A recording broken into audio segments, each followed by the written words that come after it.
13h30, bienvenue dans le magazine du dimanche.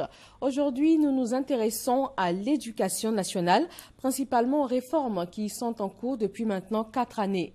Le directeur de la pédagogie et de la formation continue du ministère est avec nous, Patrice Siloué. Rebonjour. Bonjour Madame Fofana. Alors le ministère de l'Éducation nationale a récemment fait le point de 4 années de réformes. Quelles sont ces principales réformes? Merci Madame Fofana. Je voudrais tout de suite remercier la RTI de nous donner l'opportunité de nous adresser aux Ivoiriens pour leur indiquer les axes majeurs des réformes. En réalité, il y a 4 axes stratégiques dans la réforme. Il y a l'accès. Ensuite, il y a la gouvernance. Il y a la qualité dont on va parler plus longuement. Et il y a l'environnement scolaire. Alors, est-ce que l'éducation nationale renfermait autant de lacunes? Pourquoi avoir entrepris autant de réformes? En fait, je voudrais revenir sur la qualité. Je suis ici par mes fonctions de directeur de la pédagogie et de la formation continue pour dire que depuis 2011, le ministère a entrepris un nombre d'éléments qui justifient que nous en parlions ici. Il y a que depuis qu'il y a eu la guerre, il y a eu deux décennies de flottement qui ont ébranlé le système éducatif très lourdement. Les écoles ont été détruites partiellement. L'environnement de l'école a été touché. Et il n'y avait même pas d'autorité dans l'école. Et donc, les résultats scolaires s'en sont ressentis lourdement. Si vous prenez les résultats de 2011, nous avons 17% d'admis au BPC, 52% d'admis au CEP et 20% d'admis seulement au bac.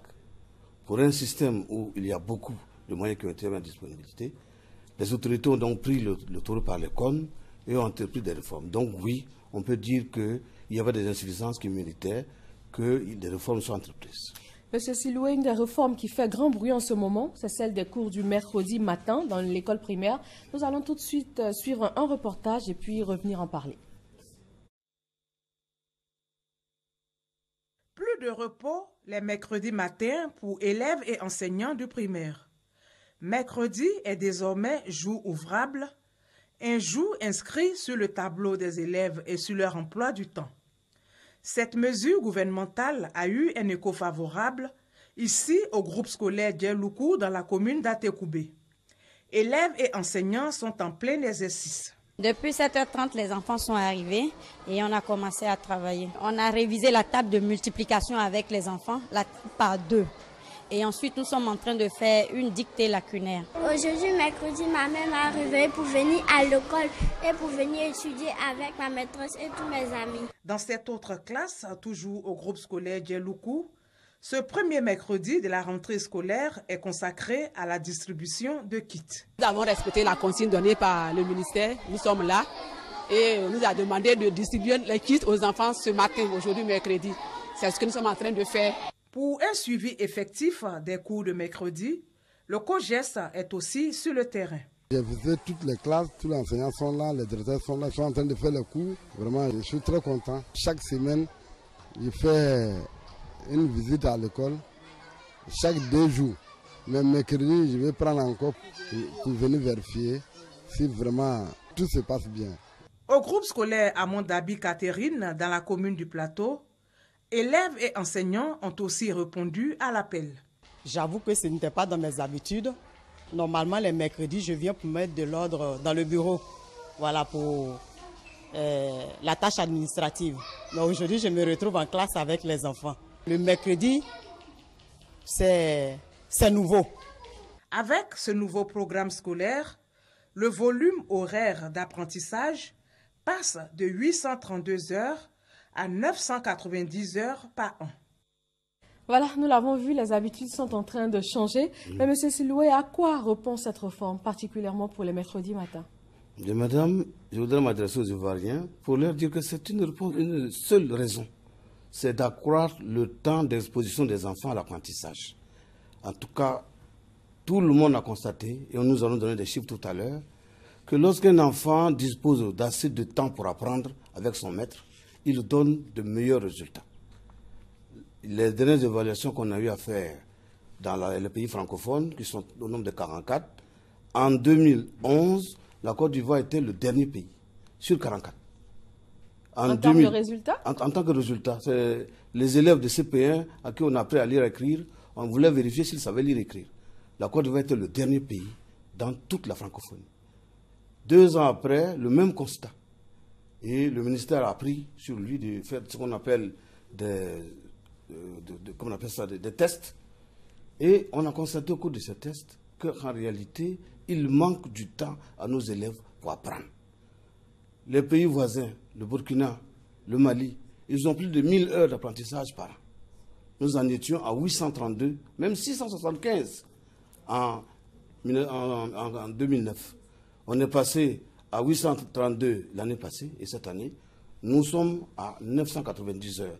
Ce temps donc est donné aux enfants, aux enseignants, pour apprendre aux enfants à apprendre, les former pour qu'ils retiennent beaucoup plus de choses, que nous remontions dans le tableau. La Côte d'Ivoire de Faux-Boigny était le premier pays en Afrique de l'Ouest en termes d'évaluation. Et aujourd'hui, nous sommes à un niveau tellement bas que nous avons besoin donc d'avoir ce temps d'apprentissage. Il est important pour nous. Alors sur ces 990 heures, seulement 20 minutes par semaine dans des matières comme le français ou les mathématiques sont jugées insuffisantes. Comme vous l'avez dit, les enfants ne savaient pas lire ou écrire. Mais pourquoi c'est seulement maintenant qu'on décide d'apporter ces changements? Merci. En fait, c'est une chronologie, une organisation. Nous avons commencé par faire les programmes en 2012. Quand on a fini de faire les programmes, que nous avons installé les programmes d'enseignement dans toutes les classes, donc surtout aux primaires, nous avons maintenant travaillé sur le temps.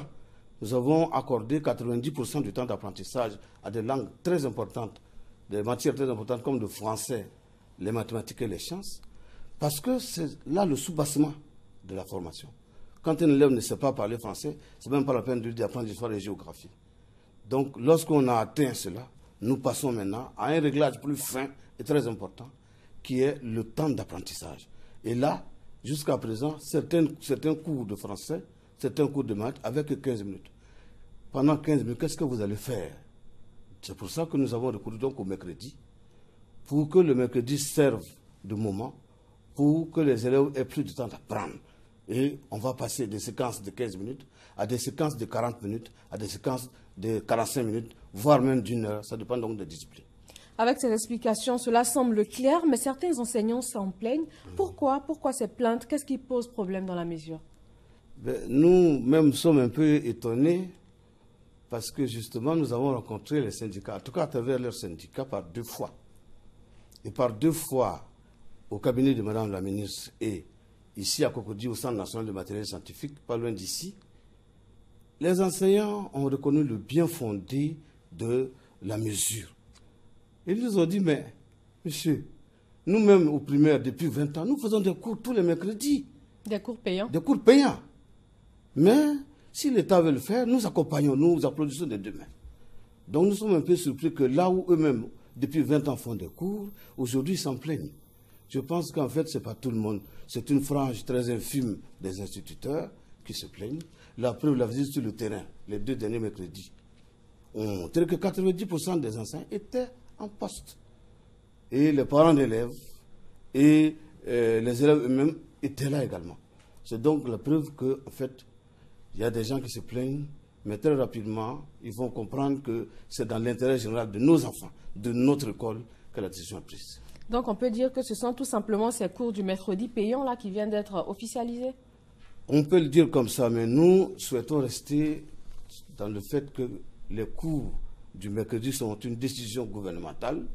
Dans tous les pays du monde, c'est le gouvernement qui fixe les horaires, les rythmes scolaires. Et là où il y avait des cours payants dans des établissements publics avec l'électricité et les moyens de l'État, nous voulons faire des cours gratuits. Parce que c'est une injustice qui était là. Le parent qui ne paye pas les 200 francs voit son enfant un peu brimé. Et là maintenant, tous les enfants de Côte d'Ivoire vont avoir des cours le mercredi. Madame le ministre dit toujours que nous sommes en train d'instruire une école de la réussite pour tous. Madame, parce que nous sommes passés à une politique de la scolarisation universelle. Tous les enfants de Côte d'Ivoire doivent aller à l'école. L'école est obligatoire en Côte d'Ivoire jusqu'en 3e. Si donc des enfants ne peuvent pas aller à l'école parce que le mercredi les cours sont payants, c'est une injustice que nous commettons. Donc nous sommes à 5 jours de classe, mais dans les années 90, on était déjà à 5 jours de classe, on était revenu à 4, donc c'est pratiquement le même programme. Je voudrais vous dire merci. Effectivement, nous qui sommes allés à l'école dans les années 60, on avait cours tout le lundi, on avait cours tout le mardi, tout le mercredi. Le jeudi était férié, était vide. Jour de repos. Et c'était jour donc de repos pour les enfants. Mais le vendredi était tout le vendredi était jour de travail et le samedi matin. Dans les années 90, quand la Côte d'Ivoire a adopté la journée de 5 jours, la semaine de 5 jours, le samedi, les cours de samedi ont sauté. Au lieu de reporter, au mercredi, comme c'est le cas maintenant. Voilà, c'est ça qu'on est en train de chercher à rattraper pour nous remettre dans le peloton de tête pour revenir à l'école du Fauboy. Monsieur Siloué, je rappelle que vous êtes directeur de la pédagogie et de la formation continue au ministère de l'Éducation nationale.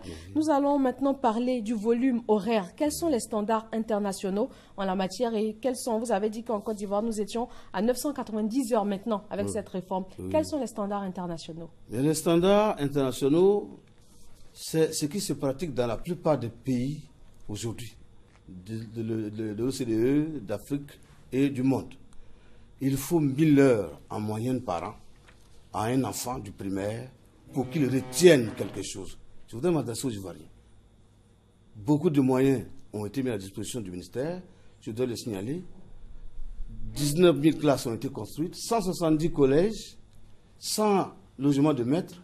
2 CAFOP sont en train de, les instituts de maîtres, l'on forme les élèves de CAFOP, sont en train d'être faits.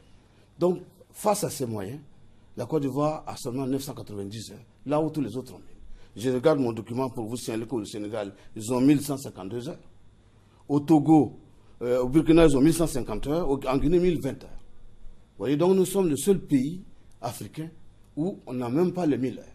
Et nos résultats sont récents. Je vous ai dit, le classement, quand vous êtes 44e ou 41e sur 40 pays, et vous appelez la Côte d'Ivoire, ça choque un peu. La Côte d'Ivoire encore en deçà. Donc certains parents disent que cette augmentation du volume horaire pourrait surmener les enfants. Donc, je voudrais rassurer les parents pour dire que ce n'est pas le cas. En réalité, chaque jour que nous faisons cours, il y a à peu près 30 minutes de récréation. Il y a ensuite, entre midi et 2, la pause de midi. Mais ça, c'est un jour. Mais dans la semaine, il y a 4 jours et demi de cours et 2 jours et demi de repos. Dans l'année, il y a 200 jours de repos et seulement 165 jours de cours. Voyez un peu. Et lorsqu'on regarde l'année scolaire, après chaque 45 jours de cours, il y a au moins 5 jours ou 10 jours. Au congé de Toussaint, il y a 5 jours. Au congé de Noël, il y a 14 jours.